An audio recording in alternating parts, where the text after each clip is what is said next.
Congressman Lieu, your exchange with Mueller produced clearly one of the more surprising responses from him of the day. Were you surprised by his first answer this morning and then by his walk back later in the day? I was not surprised by his first answer because it's Special Counsel Mueller himself who always brings up the OLC opinion, saying that he was instructed he could not indict a sitting president. And I simply walked Special Counsel Mueller through the three elements of obstruction of justice. I showed that they were all met, and then I asked him, basically, is the reason he didn't indict Donald Trump because of that opinion? And he said yes. It was perfectly logical, and it made perfect sense. So, because when he walked it back, he seemed to kind of lay the blame on you for the way you framed the question rather than himself on the way he answered it. Do you think he didn't understand what you had said, or do you think he actually did understand it and his original answer was what he really thought, but he just didn't want to say that publicly?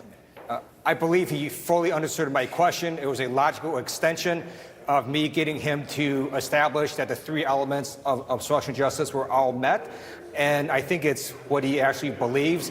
I think he may have walked it back because he understood that what that means is we got a felon in the White House. And that's what the hearing showed today, that Donald Trump committed multiple acts of obstruction of justice. Those are felonies. Now, what the American people and Congress chooses to do with that information, we'll see in the next few days, the next few weeks. So when he later says that, they reached no conclusion, and they reached no conclusion because they knew, because of the OLC guidelines that they were operating under from the beginning, you think in his mind he did reach a conclusion, and he revealed that? Absolutely, because he actually lays out the three elements of obstruction of justice. He said yes to the first two. And then on the third element, which is intent, I simply read him what he wrote in his report. He said that there was substantial evidence of corrupt intent.